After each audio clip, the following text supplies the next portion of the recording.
بسم اللہ الرحمن الرحیم الحمدللہ رب العالمین والصلاة والسلام علی سید الانبیاء والمرسلین والصلاة والسلام علیک یا رسول اللہ وعلی آلہ وصحبہ اجمعین۔ آئیں قرآن پاک کا ترجمہ ترتیب سیکھیں اور سکھائیں۔ آج کی جو آیت کریمہ ہم پڑھیں گے اس کے اندر الحمدللہ ہم نے جو لکھا ہے 1 2 3 4 5 جملے۔ بسم اللہ الرحمن الرحیم ان اللہ لا یستحی ان یضرب مثلا ما بعودۃ فما فوقها۔ پہلے اس جملے کی ترکیب ترجمہ پڑھتے ہیں۔ سب سے پہلے انا آیا، آپ کو پتہ مشبہ بالفعل میں سے ہے، لفظ اللہ کو اس نے نسب دیا تو اسم اس کا منصوب ہوتا ہے، خبر اس کی مرفوع ہوتی ہے۔ خبر یہاں جملہ ہے،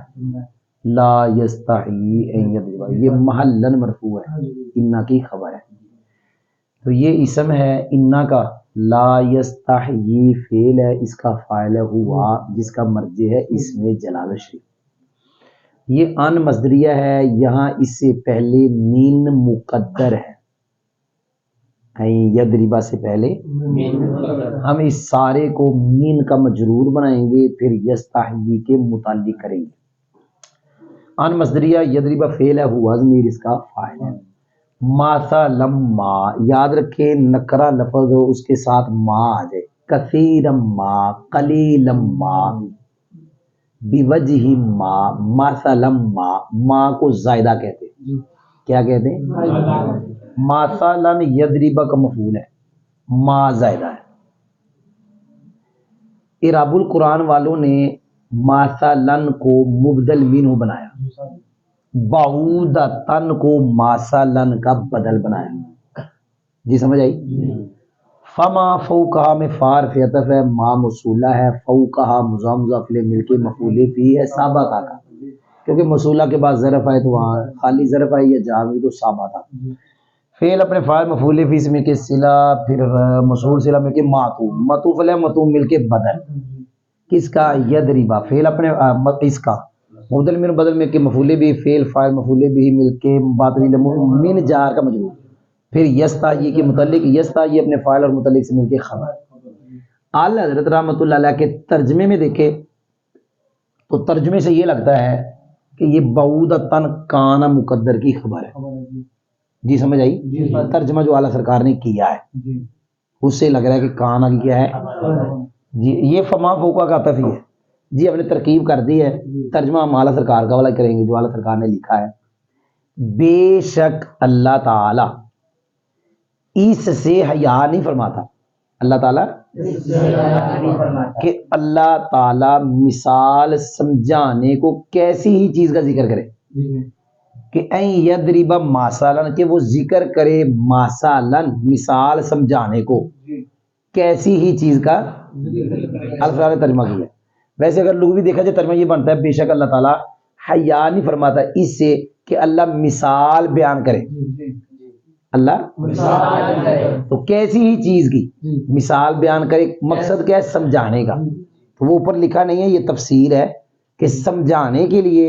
اللہ کیسی ہی چیز کی مثال بیان فرمائے، اللہ اس سے حیا نہیں فرماتا۔ جی کوئی سمجھ بھی آئی؟ اللہ تعالیٰ بے شک اللہ تعالیٰ حیا نہیں فرماتا اس سے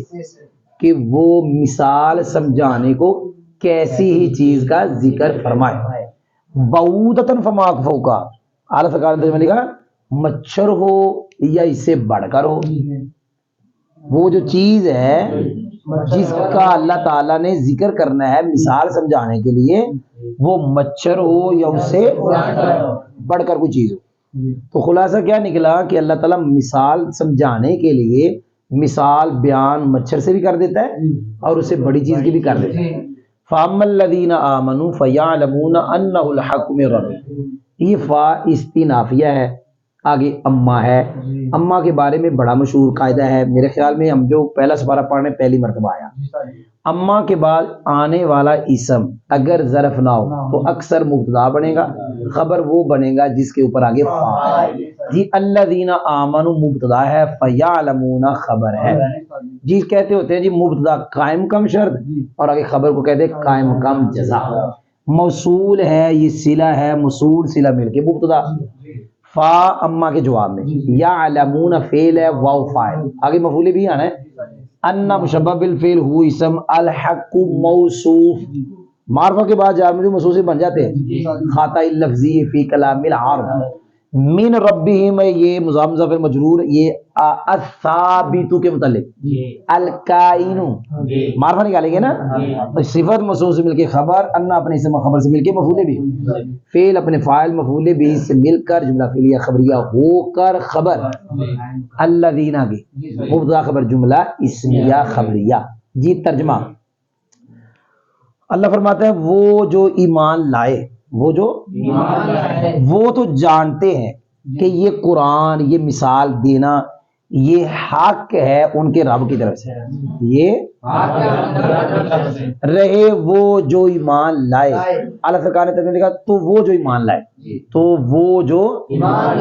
وہ جانتے ہیں کہ یہ حق ہے ان کے،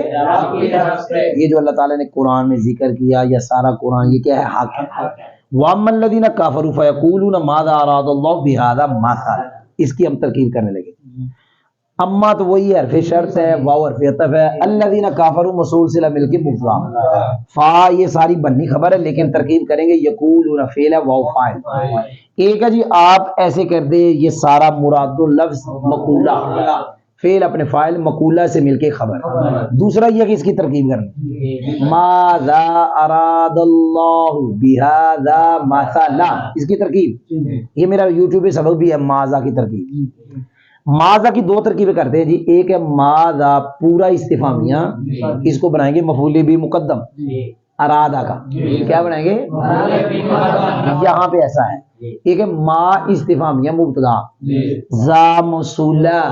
یہ کہتا ہے زا اس میں اشارہ پہ ما آ جائے زا موصولہ بن جاتا ہے، لیکن ایک ہے کہ پورے کا پورا استفہامیہ، ما زا پورا، ایک ہے ما استفہامیہ زا موصولہ، آگے سارا اس کا صلہ موصول سے مل کے خبر، مبتدا خبر مل کے جو کہتے ہیں مقولہ جملہ ہو جاتا ہے تو وہ مقولہ، یہ کوئی سمجھ بھی آئی؟ ارادہ فعل لفظی اللہ فاعل بھی آدم، مثلا کو تمیز بنایا ہوا ہے اعراب القرآن والے نے، کیا بنایا ہوا ہے بولو بھائی، اور کئیوں نے حال بھی بنایا ممثلن کے معنی میں کر کے، ممثلن، یہ سمجھ آئیے؟ تو یہ مفعول بھی مقدم بھی ہو سکتا ہے، مبتدا یہ سارا مل ملا کے خبر، اس کو تمیز بنایا تو پھر مقولہ بنانا جی، ترجمہ یا نہیں بنانا، مقولہ مفرد بھی بناتا ہے، مفرد سارا بطویل مفرد مقولہ، ترجمہ رہے وہ لوگ جو کافر ہیں، فیقولون وہ کہتے ہیں، ماذا اراد اللہ بہذا، ماذا کیا ہے، اراد اللہ اللہ کا ارادہ، بہذا مسئلہ ایسی کہاوت سے، اللہ تعالیٰ کا کیا مقصود ہے، تو سنیں نہیں رہے وہ جو کافر، وہ کہتے ہیں ماذا کیا ہے، اراد اللہ اللہ کا ارادہ، اللہ کا مقصود، بہذا اس سے، مثلا مثال دینے کے اعتبار سے کہ اللہ کا مقصود کیا ہے، یضل بہ کثیرا ویہدی بہ کثیرا، آسان ہے، یضل بہ فعل فاعل اندر بھی متعلق کثیر مفعول بھی، فعل فاعل اندر بھی متعلق کثیر مفعول بھی، اللہ اس کے ذریعے بہتوں کو یعنی بتھیروں کو، بہت زیادہ کو گمراہ کرتا ہے، اور اللہ تعالیٰ اس کے ذریعے بہت زیادہ کو ہدایت دیتا ہے، مطلب جڑے اللہ کو مانتے ہیں اور ان کو ہدایت ملتی ہے، اور کئی ایسے بھی ہیں دوسرے ان کو بھی ہدایت مل جاتی ہے، اور جو کافر ہیں جن کو بھی مور لگے وہ اور گمراہ ہوتے ہیں، اللہ اس قرآن کے ذریعے بہت زیادہ کو زیادہ ہے ان کو کیا گمراہ کرتے ہیں، اور اللہ اس کے ذریعے بہت زیادہ کو ہدایت، وما يضل به الا الفاسقین، پاجی یہ اللہ کے بعد ہے اور یہ کلام غیر موجود اور مستثنا منہ موجود نہیں، لہذا فاسقین مستثنا مفرغ، اس کا اعراب اس کے مطابق، یہ مفعول بھی ہے۔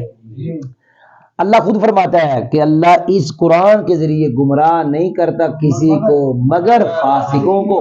یا فاسقوں سے مراد ہے جو اللہ کا حکم نہیں مانتے،